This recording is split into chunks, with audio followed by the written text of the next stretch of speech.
Hey y'all, as you can tell, I'm taking a break from Johnny Depp.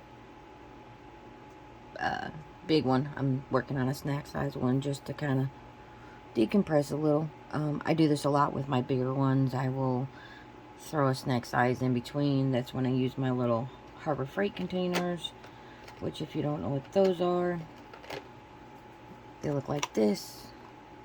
They come in a bigger case. It's a 24 piece.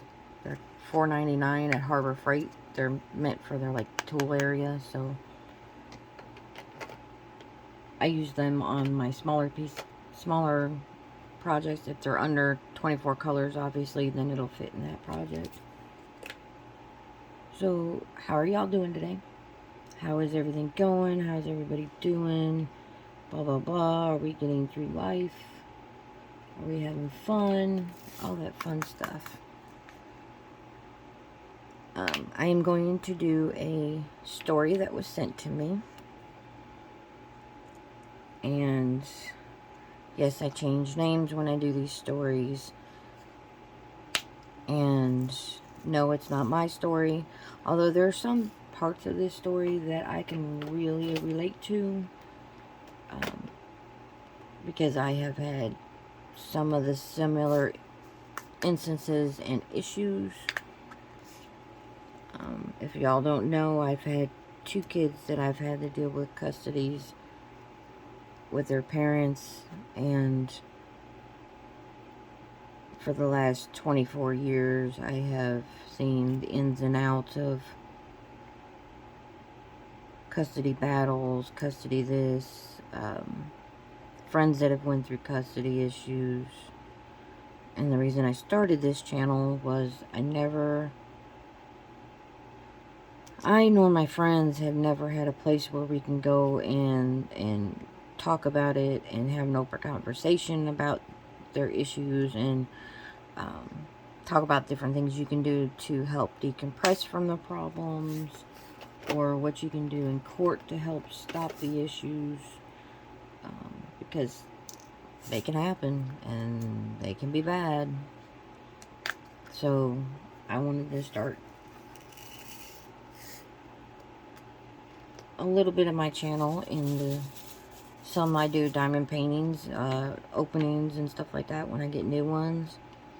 I will be diamond painting while I'm doing my stories, because it kind of keeps me grounded and not get depressed and hearing some of these really sad things that are happening to children because parents can't be adults and act like adults. I do advocate for both parents. I do advocate for men having children and women. I know that's not normal, but men and women both need to start seeing that men can raise children too. I was raised by a single parent. I was raised by my father. Yes, it is very rare back when I was young to even hear of a father doing so. But it happened, and so I know a man can raise a child just as much as a woman can. There are more and more men starting to get custody of their children because women's actions. There are some women out there that are more worried about getting that little child support check than they are about the child itself. So it can go both ways. There are so many variables and stuff like that that can happen, that if you're truly a good parent, mother or father, the court's going to see that. It might not see it right away, but they will see it in the way that the child's happiness is.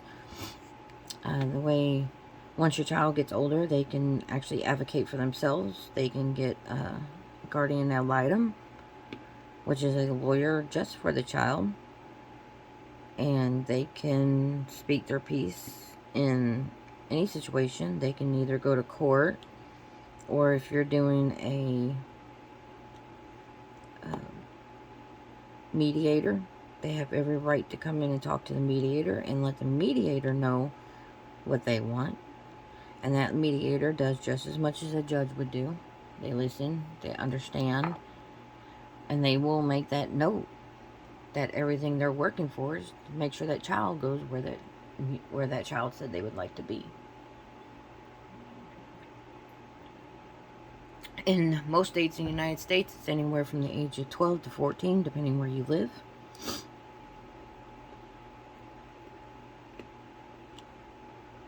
But I strongly suggest that if the child is at the age where they're understanding that, say that the other parent sues them for custody or whatever, and they're right there and they see it happen, please don't play these children for stupid. Just be honest with them what's going on. Because I've seen the fear in my kids' eyes when I had received my court papers, and the fear was more like, I had my child ask me if I was ask the cop if I was going to jail. And he's like, he told my child, no, just here to give her some papers, no big deal, we're not taking your mama nowhere. But yeah, it scared the hell out of my kid, which is not fair to my kid. But it happens. Cops sometimes have a really bad timing. Mine was coming home from school that day and walking up the driveway when they decided they were going to come up and serve me, when they could have served me all day long while I was home by myself. But yeah, that's how it happens. They also get scared when they're in the middle of school and some DCS worker comes up and starts talking to them. And then they come home scared and worried about what's going on. And I've gotten to the point that all my children, when they hit a certain age, I'm not going to play dumb with them. I'm just not, because by that certain age, they need to see for themselves what's going on. They need to sometimes make decisions for themselves of where they want to be and what they want to do. And if your child is very adamant of where they want to be, stop fighting the child, because all you're doing is causing anger and resentment and a whole lot of things you really don't want. But this story is about a little boy who was born in the state of California to his mother and father, who were married. And this little bright-eyed boy was born, had to spend 26 long days in ICU and another 16 days just in the hospital altogether. The child was born with some medical issues. Even though the child came full term, the lungs did not develop properly, so they had to do their medical angel work, where a lot of hospitals have learned how to help the child finish growing if they have to, and stuff like that. So anyway, they finally got to bring their child home. The child had to have an air tube for a while. They had to be on oxygen just for a little while they were home. So the doctors, or the nurses, made sure that they had this really long tube so that the mother, if she's carrying the child, could go from the living room to the kitchen to the bathroom And if the baby's bedroom was downstairs, or their bedroom was downstairs, possibly into that room. And luckily, this family's house was 2 stories, so the mother ended up having to sleep downstairs. So what they did is they took the twin bed that they were going to put in the baby's room, that they were going to put in there for when, like, grandma came over and stuff like that to take care of the baby. That grandma could sleep in the room with the baby. And they ended up taking that out and putting it downstairs so that mom can sleep on it, while the baby had to have the oxygen and all that fun crap.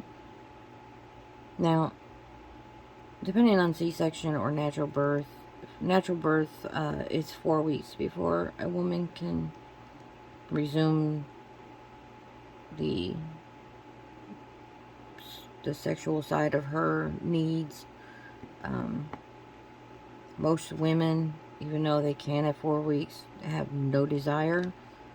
And the reason they have no desire is because they're so damn tired.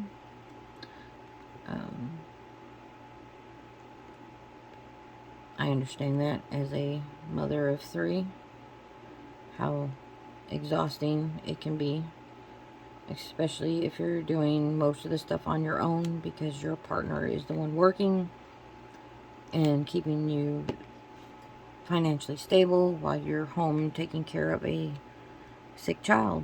And I hate to say it, but your work at home is a lot harder mentally and physically than their job is. But some people don't see it that way. But this beautiful baby finally got off oxygen after 13 weeks and has been doing amazing. The child is now in their teens. They've only had 1 issue in their whole life with the child's breathing, and it was very scary for them. They almost lost the child, but the child was 4 years old when they had they called it a style of asthma attack, but it wasn't really an asthma attack. The child just, their breathing just completely failed them. But they were able to stable him back out, fix what the issue was, and get back to him being a good, a kid and all that fun stuff. They were lucky that he was too little to remember most of it, which is a good thing, because that's a scary, scary thing to remember. And the mom did put the child through a couple years of therapy just to make sure that there was no reverberation of it coming back, like in their dreams or something. So the mom did what she needed to do as far as trying to make sure the child was mentally sound as far as she could help. So fast forward 2 years. The child was 4, now the child is 6. In first grade. Went through kindergarten just fine. Had no issues. A child in first grade decided to punch this poor little baby boy and literally ended up knocking the wind out of him to the point that he had to go back on oxygen for a little while. And I'm not going to sit here and say all the medical terms. I'm just going to give you the basics.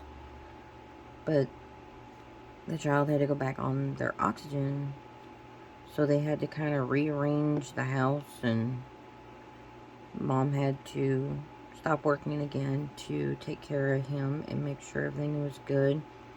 They ended up homeschooling him for a little while until the doctors felt safe enough to send this child back out in the world. And they didn't want to put that kind of responsibility on the teachers to watch over him, so the mom stayed home again. And at this point, they've been fighting ad nauseum over his problem of not getting what he wants in bed. Because now this child has had 2 major issues happen after having a really rough birth. So the mom is mentally stressed and mentally worried, and I don't know what parent wouldn't have been. I'm sorry, but even when doctors say they're going to be good, they're going to be okay, every minute of every day, a mother or father, depending on the connection and all that kind of stuff, is going to worry about their child. They're going to worry about, well, what if this happens? What if this happens? I'm not going to be there. What if this happens? I'm not going to be there. We can lose our child if this happens. So this is where I say knowledge is power. Learn everything you can learn about that disease. Learn it from front to back. Learn everything you can. Because you might be able to give the school, the daycare, or wherever your child is staying, a big daycare, a small daycare, it doesn't matter. A school nurse, you can have them keyed in on what they can do that could possibly help the situation. If something happens, they can possibly give grounds to keep your child alive long enough for the EMTs and all that get there. This mother had it to where they had a roll oxygen tank there, and they would have it changed out every 6 months like they needed to, and tested and all that to make sure it was good. They got through the pre-K, they got through kindergarten really, really good. So they were starting to think, okay, maybe we're just being a little overprotective. We might go ahead and stop paying for the oxygen tank because it doesn't seem that we're going to need it. And then literally the mom said not even 2 weeks after they had that discussion is when her child ended up needing that oxygen tank. And she was so grateful that she learned everything she needed to learn to give the nurses the heads up, the hands that they needed to help keep that child as much as they could until the EMTs got there. It took them 17 points, whatever minutes to get to the school. And the doctor had said if it wasn't for the fact he was getting oxygen at that time, he doesn't know if the child would have made it through. So it was a good thing that she did her due diligence of educating herself of her child's disease and putting in a protocol that she could to help her child and make things easier for him. So he got through that. He did really, really good of coming out of that. She started doing therapy, which helped him a lot. She said he was really anxious and kind of high tolerant anxiety, which I would be too if I had came to terms with my death in life at that moment. So they were going through therapy, and the mom is working at this point. So she was going to work, coming home, picking her child up from school. She was working in between the school hours, so that way she was home with him in the morning and she was home with him at night, because the father had one of those jobs where he worked all the time and didn't have consistent hours. So she worked at a job where she went in just after she dropped the child off at school and got off just in time to go pick him up. And she picked him up that day and took him to therapy. And while she was sitting in therapy, she was called in by the therapist, which the therapist hadn't done in a good amount of time. The child now is in 5th grade, which would make him, that one just came right up in it. Let's see, 8th grade's 14, 7th 13, so make him 11, about between 11 and 12, depending on, you know, if he was an early starter or a late starter. And he had disclosed to his therapist that he overheard his dad telling somebody on the phone that he was fed up with the life. He was fed up with being dealt a shitty hand with a sick child, and that he was going to find a way to get out of the marriage, that he had found somebody new, and blah blah blah. And this mother was so grief-stricken that she had no clue, because she had been putting all her energy and time and worry into this child, that she thought her husband was doing the same, and to find out, no, he wasn't caring one bit about the child. She had got a hold of somebody at his work and found out that he was taking off days, saying he was home with his child sick, when he wasn't at home at all, and the child wasn't sick at all at that time. So she called her mama. She said she had her mama take her baby for the weekend, and she made a dinner, a big dinner. She set up a camera to record, so that she had something to show in court, because she had listened to a divorce lawyer that gives hints on TikTok of things that you need to do if you think you're gonna end up in a divorce, or you're confronting a situation that might cause you to go into divorce. So she set up a camera. She was in a state that required only one's permission, because at the time they had moved out of California, which is a two-party,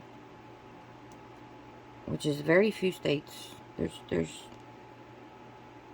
few states that are two parties now, and that's because of the whole child abuse, spouse abuse, all that kind of stuff. The courts have made it to where women or men can start recording their abuse without the abuser knowing, because of course if the abuser knows it, they're gonna not act out in front of a camera, and as soon as that camera's off, they're gonna beat the holy crap out of somebody. So there's a lot of states that are doing that, but she set up a recorder, and she was really smart by having the recorder sitting on the shelf for I think it was 2 weeks, so it kind of became a, oh, it's just sitting there type thing. So she took a piece of black tape, covered the red light on it, so it wasn't seen that it was recording. He came home, she had him come home for dinner, saying that they were going to have, finally have an adult night that they haven't been able to have because of the child being sick and all the things that have gone on in their lives. So he came home, ripping and worrying about, alright, we're going to have this dinner and all this stuff, and all he could keep saying is, are we finally going to have sex? And he's like, she was like, well, that's the whole point of us having alone time, was us to get reconnected and all that fun stuff. And he came home, she was, hair done, dressed nice, all that fun stuff, told him to sit down, and he sat down. She served him his dinner, gave him a glass of wine, and they were just chit-chatting through dinner about how work was going, how he had just got a raise, and all this stuff. And she said, oh, okay. She goes, how long ago was it that you got a raise? And he said, oh, about a month ago. And she started thinking in her head, well, the paychecks ain't showing that. So she's like, okay, so something else that's kind of showing me there's an issue here. And they get through their dinner, and they started, he turned on the stereo, and they started dancing, and he's like, now I feel like I have a connection again with you,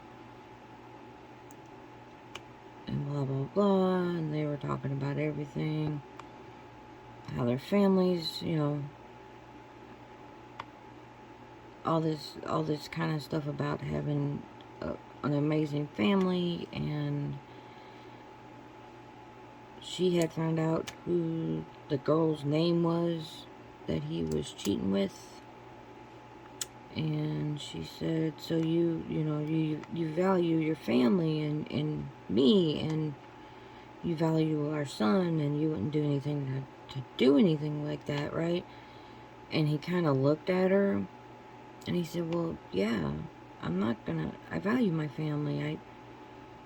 She goes, do you value your family more than having marital time? And he said, well, yeah, because my family comes first. And then she goes, so who's Ginger? And his face goes white. He goes, how do you know? She goes, I might have been busy with our sick child, but I wasn't stupid to not notice that things were changing, that you were coming home later. You were going straight to a shower when you came home. You didn't even, come kiss me on my forehead like you used to. And he's like, well, maybe if you were less worried about the child and more worried about your marriage, you wouldn't be dealing with this. And she said, well, I can't help that we had a child that was sick, that was born with a disease that we have to constantly take care of. And he goes, well, maybe if you were better in your pregnancy and done it right, that I wouldn't have a child that has these problems. And I'm sorry, I got that broke my heart the minute I read that, because no woman can choose how their baby turns out. No woman. You can do everything the way the doctors tell you to a T, and there's no guarantee your baby is going to be happy and healthy. There's just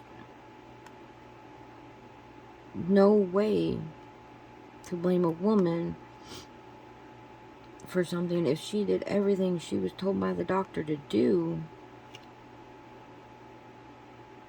She had no control over the decision that was made for your child. I do believe in a higher power. I do believe that there's something more than us in this world, but I am not going to push religion or religious beliefs on anybody at all. I have seen ridiculous things happen in churches, so I practice my own religion by myself with my own Bible, and that's how I'd rather it be than go to a church and see horrible things happen. But anyway, she brought up the fact that that was selfish of him, that he needed to be more in tune of talking to her about the issues instead of just going around and finding women behind her back. And he blurted out that that wasn't the only woman, and that he was going to file for divorce and hand her the papers, because he finally found somebody that didn't want children and wanted to party like he wanted to and wanted life the way he wanted it. And she said, well, what about our child who's sick and is going to need medical attention? And he said, as far as I'm concerned, that child's dead to me anyway. And oh my God, I cried. I cried, because that's not fair. Because the child didn't come out the way you wanted it to, you're going to deny your child? And she turned around and said, you can't control what God chooses for us, for our child. And he said, no, but I can control having a woman that's worth it. And she pretty much told him where to go.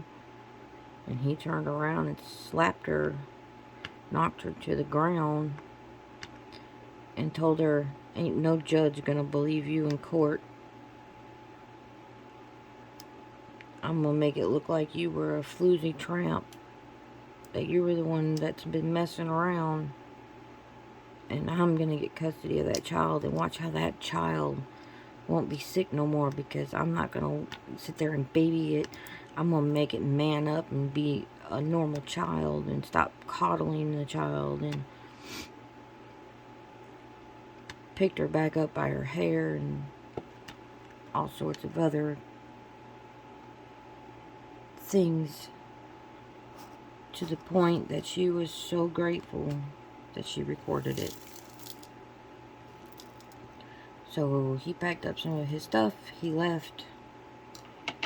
She had called her family, because they had already knew some of what was going on, and told them the rest of the story, as Paul Harvey would say. And they all came over. They packed up everything that was his. They stuck it out in the front lawn and changed the locks on her doors. And they had 2 locks on the window that were busted and not locking properly. And they fixed that. And then they went around on top of that to, because the locks didn't lock properly, because the husband at one point broke in that way to get in because he didn't have his keys, or he lost his key. And so they went around and cut real thick dowels. They were like 2.5-inch dowels at the perfect length of what the top of the window to the top of the framing, so they can stick it in the window and it would secure the window. So they put 2 in, 1 on each side. They painted them white so that it looked like it was part of the window, so it didn't stick out. Called and made a police report. And then she sat her whole family down and revealed that she had recorded all of it. Her family had got together because at this point she had been out of work for a little bit. So her whole family got together. They did a fundraiser in town through the work that she had done, and they raised the money for her to get a lawyer, go to court, fight for custody. Ended up costing her almost $7,000, but she got full custody with him having supervised visitation, which I am glad she fought for. You can, if you can prove abuse to you and your child, or to your child, a judge will grant you supervised visitation. The problem is if they do nothing wrong in supervised visitation for a certain amount of period, they will start getting regular visitation. And you're going to have to prove that their anger is still there and all that kind of stuff. It's really rough to keep supervised visitations. Honestly, in that situation, I would just go to the point of, you don't want to pay me child support? Cool, I don't need your child support, but you're going to sign your rights off. And she ended up getting to that point. He got taken off supervised visitation when the child was in his teen years, and the child was coming home and explaining what was going on. So she took the child to the lawyer that she was working with, which by the way, she had gone through all the years of custody battle. She had spent over $11,000. But this last part, where he signed off his rights, she did get it to where he had to pay, because that would have been another $11,000. Because then the psychiatric evaluations had to happen and all that fun stuff, and that cost a pretty penny to get done. But if you in your heart truly feel that your child's at risk, do everything you can to make sure that child's safety is where it needs to be.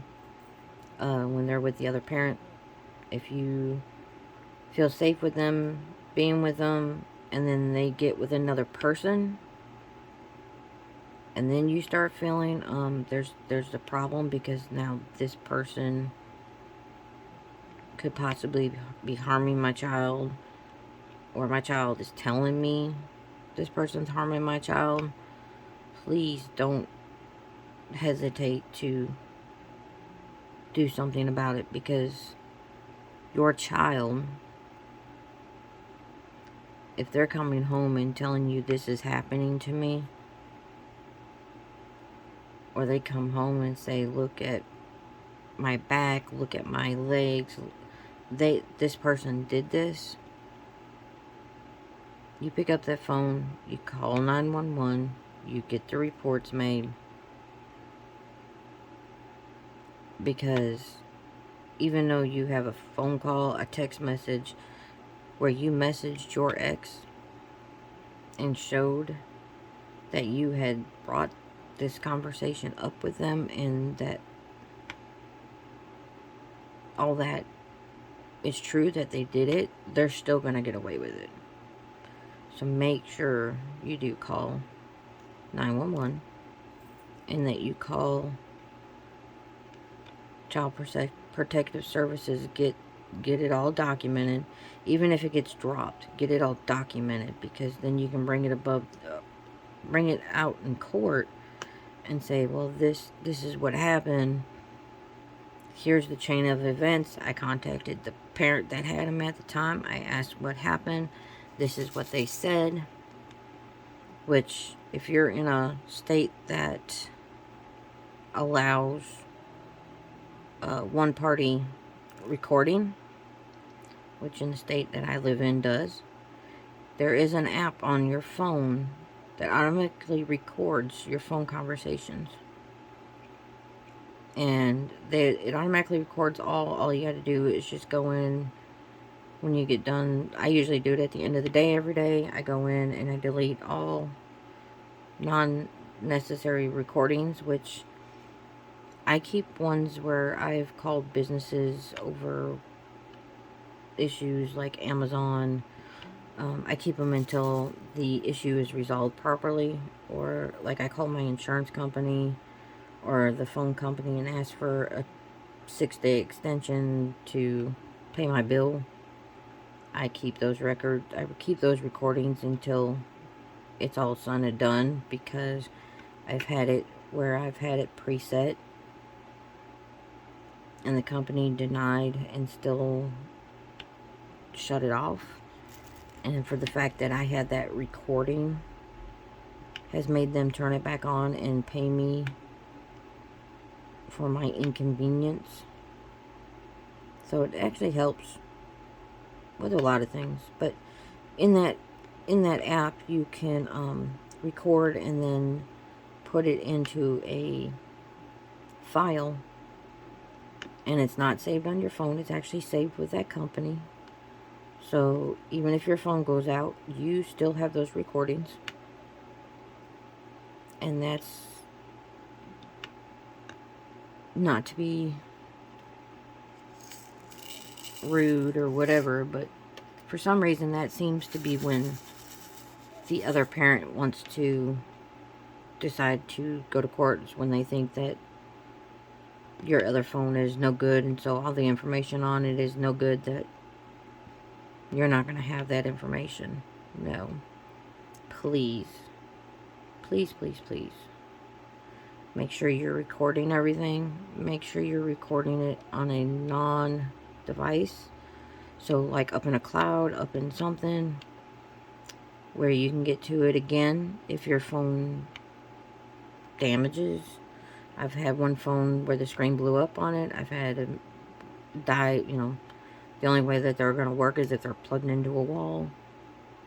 So make sure that you're backup. I always make hard copies if I can. My recordings, in case the system goes down, I do have a hand recorder where I go back and once a month and play the month's recordings, and I let it be known when I make each recording that that's for this month of this year, recordings for this month, and then just let it play out. But as far as that's all I've got to say about this story.